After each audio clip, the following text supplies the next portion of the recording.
So the idea today is to do a presentation regarding the problems we see with the ransomware and how the companies are breached, and then how we can do to protect our companies, how to do in advance, and how to minimize the impact it could be happening after a breach. So as I said, I will run the presentation in English. Sorry, puedo falar un poquinho de português, mas I don't think it would be good for the presentation. So yeah, I will run in English. So again, thank you very much, everybody. If you want to do any question, we have a chat, so you can ask your questions in the chat, and at the end of the presentation, I will try to answer your questions. So as I was saying today, ransomware. Unlikely everybody knows about ransomware, most probably because they were suffering an incident, or they know somebody close to them, same vertical, same business, or similar business, that were really under an incident with the ransomware and the impact it was having in the company. So today we want to see how Tenable, and in particular Tenable.AD, can provide some visibility and can help us to avoid these kind of situations. Okay. But first of all, let's see. Behind almost every breach, and when we see the compromises of the companies, after we get more information, we identify that, in fact, the problem, it was that there is an unsecure Active Directory, and that was the way they were able to breach the company and to fully execute the attack. So that's why it's very important to focus on what is wrong in the Active Directory, why the attackers are focusing on the Active Directory. And the answer is very, very easy. At the end, is most probably the most critical asset we have in our organization. Is where all the passwords are held. Is where we govern the authentication, where we manage the access to the vital assets of the company. So if they are able to reach the Active Directory, they will be able to execute fully the attack and to do the compromise to the company. So it's really all they need to execute the attack is there. So that's why the attackers and also some organizations are targeting the Active Directory, and we see that they are doing quite successfully because of the results we see in the different companies, right?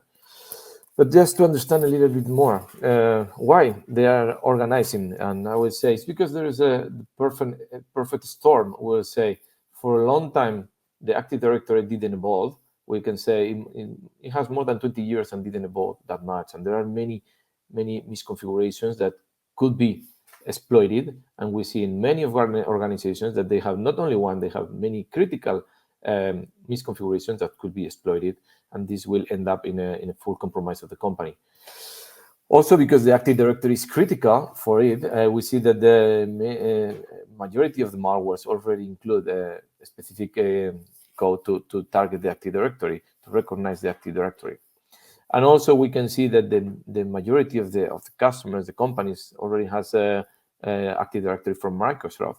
So at the end, what we see is that they have everything. It's something that they know how they can compromise. There are many mistakes or many misconfigurations can be exploited. They can do very quickly, because when we talk about the ransomware, the safe window is about 4, 5, 6 hours.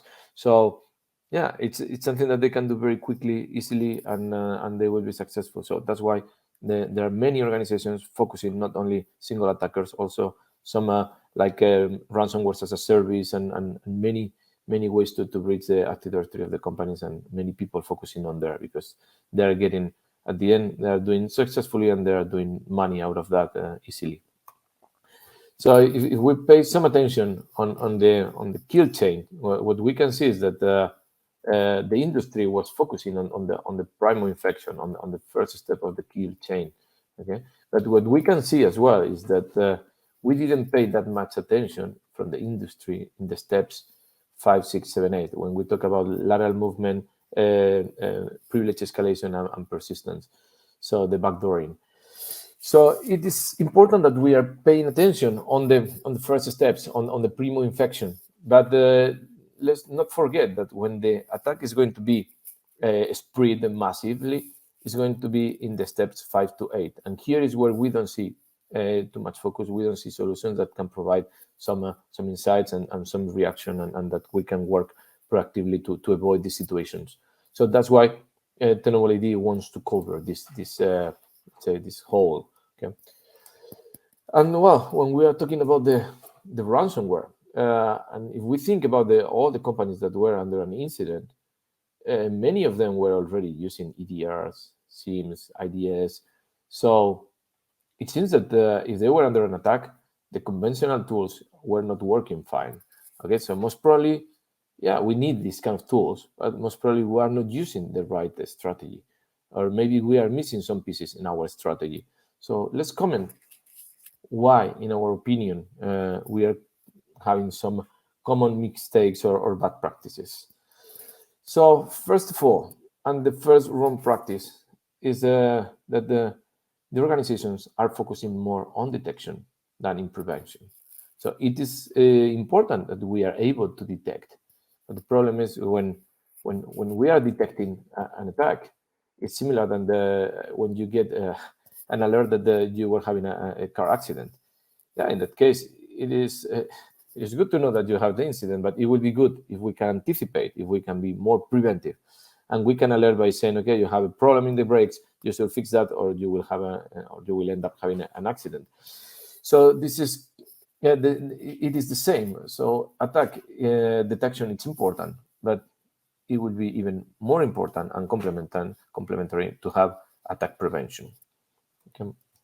So the second wrong practice is that many organizations think that because they have already a SIEM, this will solve all the issues, all the problems they have with the ransomware. Again, a SIEM is really a good tool for our SOC, for our security team, and it's something that we should consider and we should have in our organization. But when we are talking about the particular context of the ransomware, this is not enough, because first of all, for the Active Directory, the Windows security events are many thousands, millions of events per day.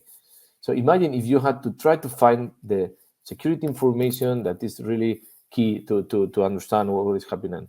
In fact, this is going to be very difficult. Okay, it's going to be very difficult to find the right events.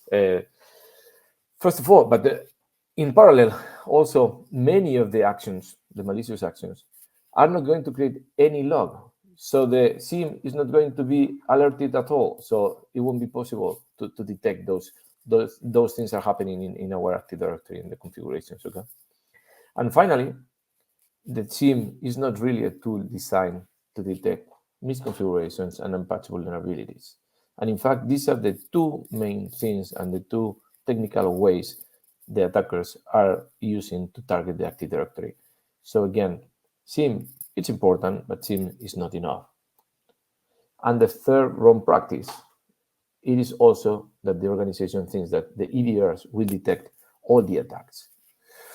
Okay, in this case, only 25% of the major incidents are really identified by the corporate tools. So imagine there are 3 parts of that are not really identified, 3 or 4 that are not really identified by these tools. So even when we have our EDR and our antivirus, that of course this is necessary, and we need this first barrier or this first layer of security, is not going to be enough. Also, because there are many ways today the attackers can find to bypass the EDR and the antivirus. So, and finally, because the IDR and the antivirus are not really covering all the entry points the ransomware is using today. Ransomwares are trying to target through the firewalls, routers, printers, and so on. So it is not possible to cover everything with an EDR and with an antivirus. So, and it's a matter of time that they will find a way to breach or to bypass the antivirus and the EDR, as you can see some examples here. So again, it is important to have an EDR and antivirus, but it won't be enough. So, but here is the good news, in my opinion. Okay, as I was mentioning before, maybe we forgot something very important, and it's that there are only 2 technical ways that we can attack a system, and it's mainly use an unpatched vulnerability and to use a misconfiguration after the premium infection. So if these are the only 2 things we have to cover, let's see how this will happen or how this is working on the particular case of the ransomware.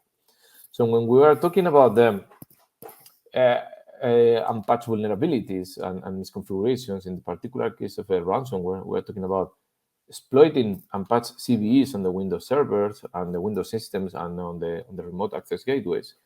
And also, this will help to execute this primo infection. And then after that, when we talk about misconfigurations, we mean that misconfigurations regarding the Active Directory.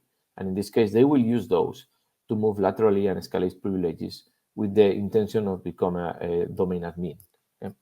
So it is very clear that we should be able, or we should focus on cover these two sides or these two techniques. Okay. So for the first one, we need a vulnerability management solution, as Tenable is the origin of the company and where the company was focusing. And then to commit with the misconfigurations on the Active Directory, we will need Tenable.AD. This is a company which was acquired recently by Tenable and is providing the sites and information regarding this. So, and with this, we will be able to cover everything. So here we can see how an attacker can use the unpatched CVEs and misconfigurations on the Active Directory to move from the load balancers and using misconfigurations on the Active Directory to become in only few steps domain admin. Okay. And then how we can do to stop the attackers and to avoid attackers that can compromise the corporation. So as we say in Tenable, three main pillars is, first of all, to see everything what is happening, to predict what it could happen based on what we are seeing, what we are monitoring, and finally be able to act on those. Okay. So what we have to do is first of all identify and to see what are the most critical assets and see the whole visibility, to have a whole visibility across our organization. So we will see exactly and we will map every asset we have in our organization. After that, we have to predict, we have to anticipate what are the, based on our threat intelligence and in the business context, what will be the most relevant assets that the attackers will be targeting to compromise the company. And finally, we should be able to remediate and mitigate those critical risks and drive the process improvement by communicating to the organization the key metrics so they can implement the processes in place.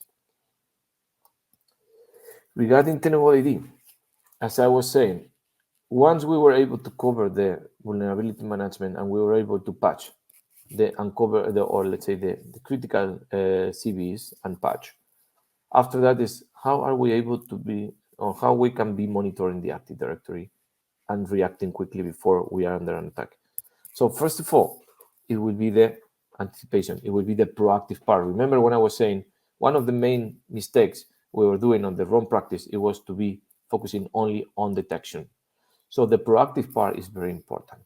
First of all, since we have visibility, we are connected to the Active Directory, we will be getting all the replication flow. We will have 3 virtual machines, so we can correlate, we can do the threat intelligence, and we are going to identify what are the misconfigurations that can be exploited. What is your attack surface? We will identify why those misconfigurations or attack pathways can be exploited. And we will tell you also how to remediate. So we will give the chance to harden the Active Directory before they are exploiting these attack pathways. Okay. After that, once we have hardened our AD, it is also very important, as it is a real-time monitoring tool, that we are going to be able to see in real time any new attack pathway that is creating, because our the way they are using the Active Directory, or because they are appearing new ways to attack the Active Directory. Again, this is proactive, and we could remediate, we could harden the AD before these attack pathways are exploited. This is the preventive part, and this is the one that is going to give us the chance to anticipate the problems and to minimize the impact and the effect of the ransomware. But if for any reason we were not successful or they were able to progress on the attack, we also will have a real-time attack detection. So we'll be able to detect in real-time attacks to the Active Directory. We are talking about golden ticket, this is in, this is shadow, brute force attack, and many others. So the idea is that as soon as they are starting with the attack, we can detect and we can stop it. Because usually, we mentioned at the beginning, the ransomware, it can complete the attack in only few hours, 3, 4, 5 hours. But in the reality, usually they stay maybe few days, few weeks, or even months before they decide to commit with or to execute the full attack, because they are getting more information, they are waiting to the right time so they can maximize the amount they are asking for the ransom, and also to minimize the time the people is paying, because it's a critical time for the companies when they launch the attack, or when they launch the ransom.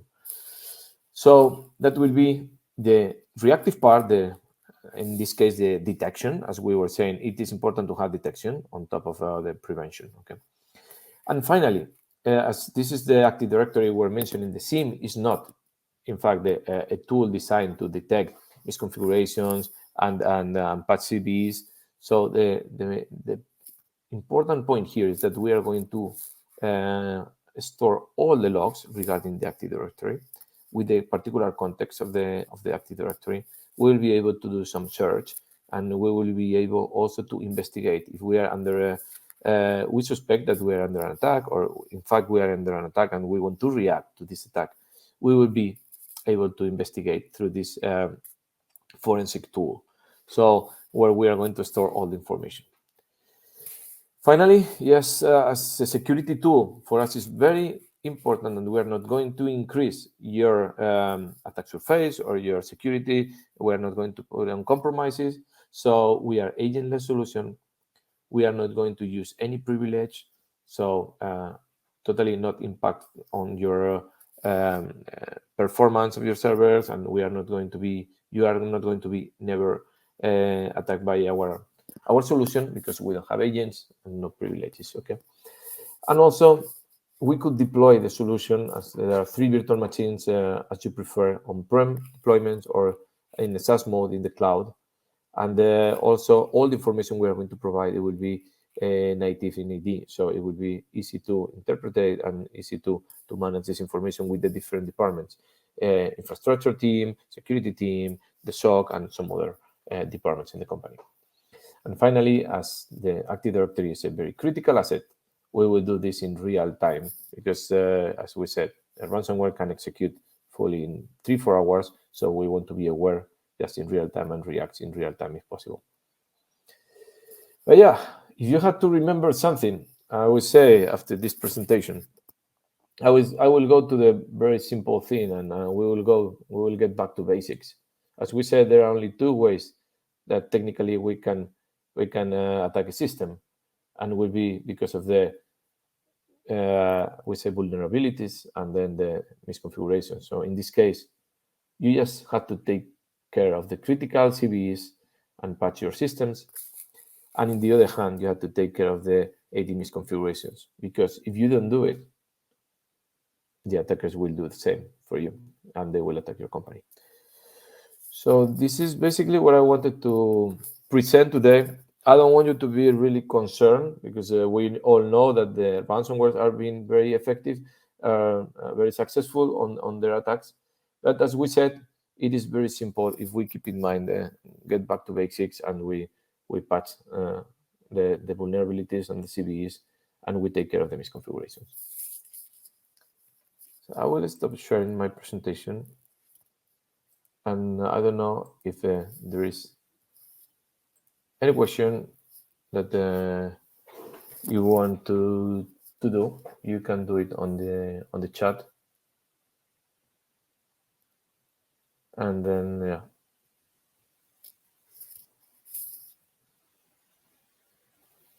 I'm here to answer.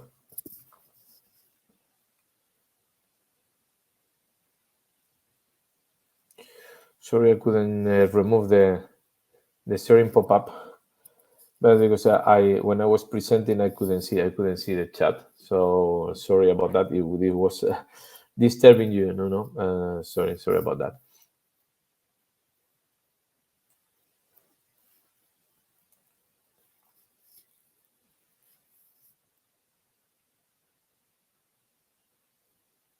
So thank you very much, Joao and another person, which were saying thank you for the presentation.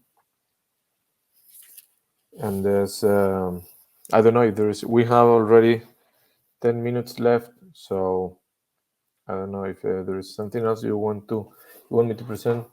Otherwise, what I can try to, I'm going to, well, I wait for if anyone is doing a question. I will try to connect to one console, and maybe we can show or we can present a feature. Let's see.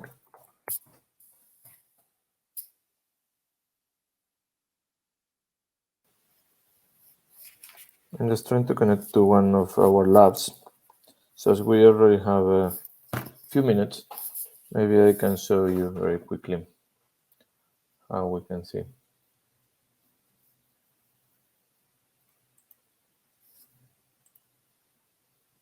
Let's try again.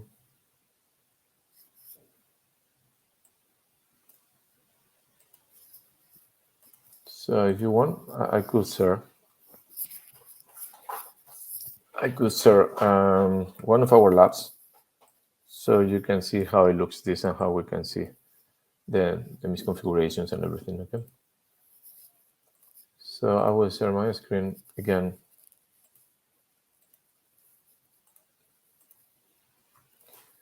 And you can see my screen, then you will see easily what I was mentioning before. Okay, this is Tenable.AD. This is the cloud solution.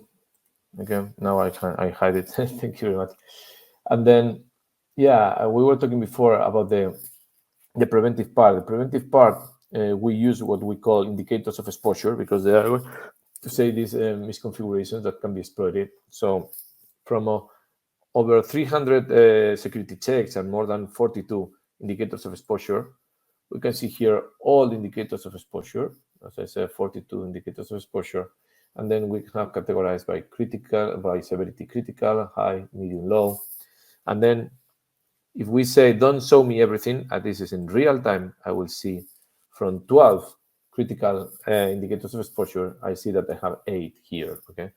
So if I go to one of those, I could see the complexity to fix it, but then when I go there, the tool will tell me exactly, okay, what is the problem? Well, this is a dangerous Kerberos delegation. We will explain briefly what is this indicator of exposure. What are the common tools that can exploit this? We will see more in detail the vulnerability. We can see the deviant objects, so we know exactly which objects and this has this misconfiguration. And finally, what do I have to do in terms of configuration to remedy that? So this will disappear from my, of course, on my Active Directory and also from my dashboard. Okay. Then we will have also, as we said, this is the preventive part that will allow us to harden the AD in advance. But then, as I was mentioning, we will have the attack detection. So we can see, for example, I have one attack here. So we can check. I think this is from today. We were running a demo. Yeah, this is from November 16 this morning. Yeah, and we can see the different attacks like DCC, Kerberos, as we were saying. What is the information we are going to see? We'll see all the relevant information since from where this the source of this attack, what is the domain controller they were targeting. Also, we have a integration with Mitre, or we follow the Mitre framework. So we'll see the technique, the sub-technique, and then we can also go to Mitre and we can see all regarding this attack. Okay. So we could have in real time what we call indicators of attack regarding this attack phase. And also we'll be able to see the topology. We can see the domain we're monitoring and also if there are trust relationships with the domains. So we can harden these trust relationships even when we are not monitoring these domains. And then finally, we have another nice feature that is the attack path. This is like a bloodhound, so we can see in a graphical mode, for example, if we want to target the domain controllers, for example, So I can see how can I target the domain controllers. Okay, and I will see from the domain controllers there are all these ways I can get there. But if, for example, I can see that it could have some users that maybe I'm not aware that they were able to do that. Okay, so maybe when you see, for example, here there is one user like Cersei Lannister. So if I go to the attack path and I check, how can I do from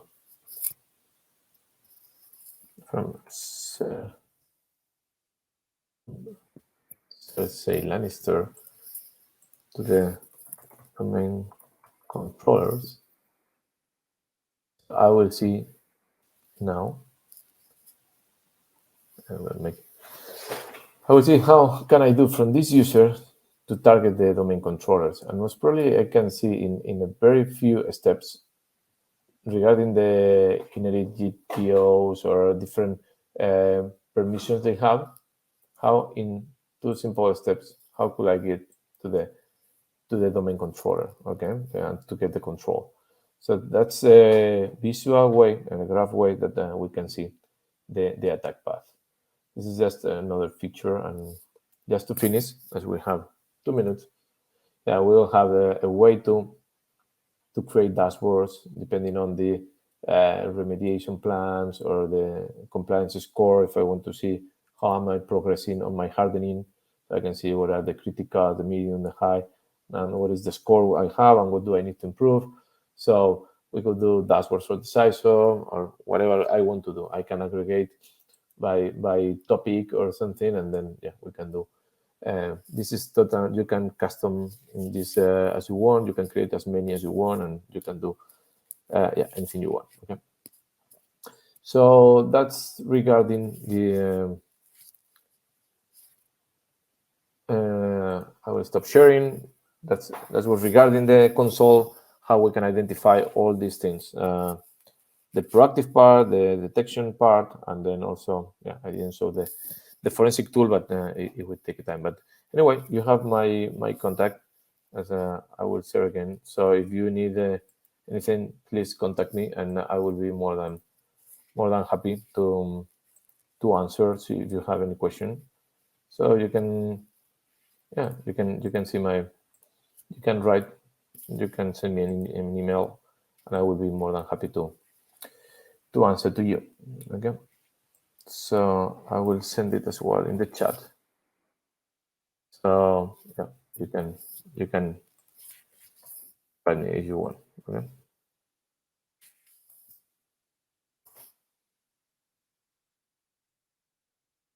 And that's all from my side. I don't know if you have any question regarding the console. We are still have a few minutes, just in case you have any question or any doubt. Thank you so much, everybody, people living